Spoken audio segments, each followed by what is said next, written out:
A man that is avoiding you and wants to avoid you will try to get you to abandon. Listen to me carefully. He will try to get you to abandon your own standards, your own morals, and your own beliefs.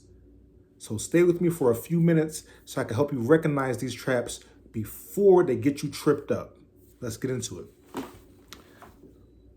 The number one thing I could think of that is a dated mistake when you are dealing with a man that is avoiding you. Other folks will call him an avoidant man. A man that's just trying to dip and dodge you. A man that's trying to curb you here and there, wants to be bothered only when he wants to be bothered. That's the kind of man I'm talking to about. That's the kind of man I'm talking to you about right now. The number one dating mistake that women make is that they are chasing him instead of choosing him. All right? Chasing him instead of choosing him. The more he curbs you, the more he pushes you off to the side, the more he'll text back when he wants to. You text back on Monday, he hits you back on Wednesday, hey, what's up? In the middle of the night is 1, 2 in the morning. You texted him Monday at 9 a.m. And you just, Monday you texted him, you didn't hear nothing. Tuesday you texted him, you didn't hear him. Wednesday you texted him again. And finally he's hitting you back. You got to stop chasing this kind of man. You got to stop chasing him.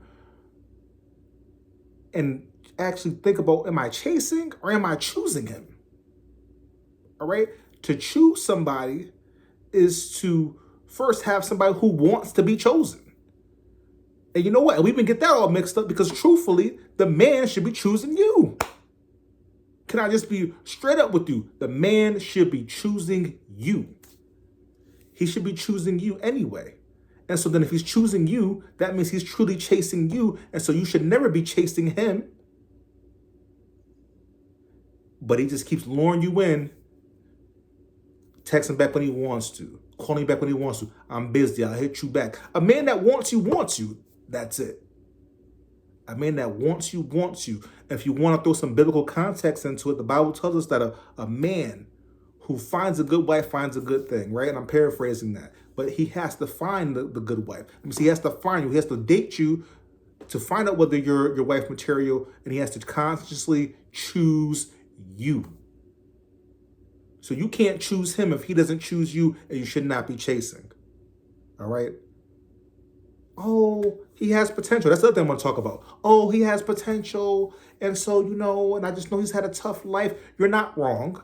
You're not wrong by analyzing his life. You're not wrong by wanting to be a helpmate. You're not wrong by wanting to provide some emotional stability to a man that may have given you the vibe or telling you or told you stories that he's had a horrible childhood and he needs to be loved on. We all need to be loved on.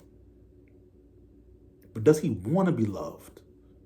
Or is he just playing games with you? You got to think about it. Does he want to be loved?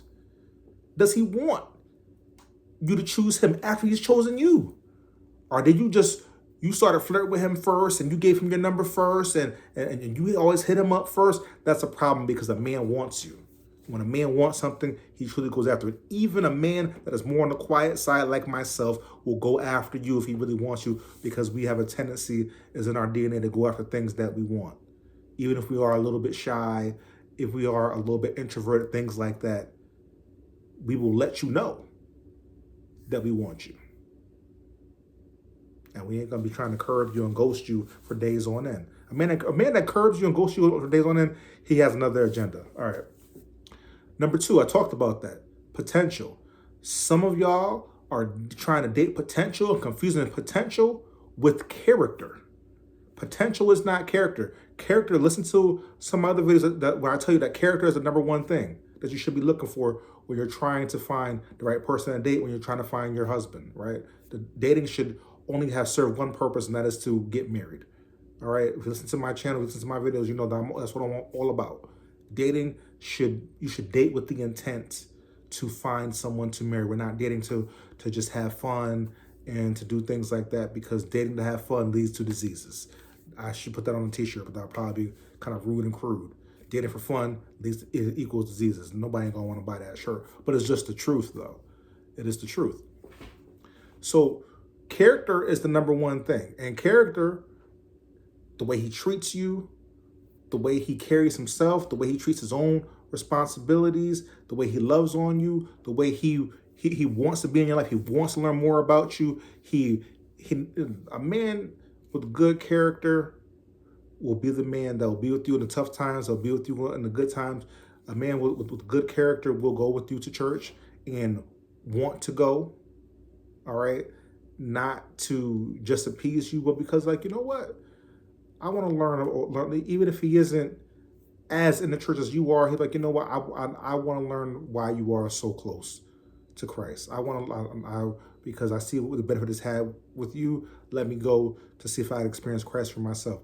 That's a man of, in my opinion, all right, that's a man of good character. That's a man that will eventually, when he decides to finally get into the presence of God and truly embrace God and give his life over to Jesus, that and embrace Jesus as his Lord and Savior, that's a man that will eventually be an amazing husband. All right, he'll want to go to church with you. He'll want to be involved in other activities that you're involved in. You know the difference between someone who is morally bankrupt and someone who has a whole lot of morals in their piggy bank. You'll know the difference, because someone who's morally bankrupt, oh, what's wrong with me having 2-3 girls? Oh, you ain't the only one who's trying to be the only one. Oh, why we're not exclusive, so I can talk to other females. Those are morally bankrupt people. People who want to cheat, who want to lie. You keep catching this man in all different kinds of lies, lying about his job, lying about what his parents do or where his parents live, lying about all kinds, lying about his best friends, lying about he come pick you up at a rental car and say it's his. Listen, these are things that I've really experienced and people have talked to me about, me and my clients. So someone who has great moral character is not going to be lying to you all the time. Someone who has great moral character is going to be consistent. They want to consistently talk to you. They want to consistently date you. They want to consistently take you out. And get this, they're not going to want to get in your pants before you are ready for that. And for my Christian women, you pump the brakes on them and say, hey, listen, I want a commitment, and that commitment means a ring, and that ring means we're going down the aisle. When we go down the aisle and we say we are one, two flesh becoming one before Christ, then that's when these pants will become unbuckled. A man with good character, he'll wait for you. Believe it or not. And he will respect you. So you gotta date for character and not potential, and thinking that potential is character. Potential is just potential. Potential is, oh, well, he doesn't believe in the Lord, but I could probably make him believe because he is good. That's potential. Oh, he ain't got no job now. He hasn't had a job for the last 2 years, but if he had a job, he'll be good. That's potential. I'm not saying he has to be the CEO of a Fortune 500 company, but he should have something going for himself, at least a job, to be able to provide for himself. How does he get a haircut? How does he buy something to shave? How does he put food in his own mouth? If he can't even put food in his own mouth, how can he do anything for you? Now, I'm not saying kick a man while he's down and out, but if he can't take care of himself, he shouldn't be dating anyway. Someone who can't take care of themselves and they're trying to date you is looking for a mama. And you don't want to be a mama, you want to be a wife. All right? And the last thing that I could think of today is be mindful of your peace. And do not think that peace means that something is wrong. Right? Sometimes when God introduces peace into our situation, introduces peace into our relationship, introduces peace into our life, we feel like, oh, well, this is boring. There ain't nothing going on. Something must be wrong. Sometimes we get so addicted to drama. We get so addicted to the back and forth. We get so addicted to listen, our lives shouldn't be like a reality TV relationship show. It shouldn't be like, our lives shouldn't be like those shows where you're popping the balloon. Our lives shouldn't be like the people where they put all these singles on one island and they see what happens and everybody is cheating on each other and all kinds of nasty stuff. God is a God of order. And he's a God of peace. And so if you are dating someone and there's a peace there that you have with them, then that's something to pay attention to. And then here's the flip side of that. If you don't have peace and you find yourself having more peace while you're by yourself, you got to pay attention to that too. Don't ignore it. I'm telling you right now, don't ignore it. Do not ignore it.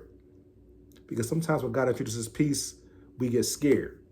Oh, I don't want to be by myself, so I know, no, I gotta have something popping in here, you know. Sometimes God might bring you into a season of peace so he can help mold you and shape your character and tighten up things that you haven't even fully focused on. You prayed about it, but you didn't fully focus on it yet. And God may place you in a training period to help you fully love you and introduce peace, so you know what that feels like. Because if you have peace with yourself, then you know when you have chaos with someone else, and you know when there's peace with someone else. If there's always chaos internally within you, then that's what you're gonna want, and you're gonna run away from peace. So those are three dating mistakes for you guys to think about. Let me know what you think in the comments below.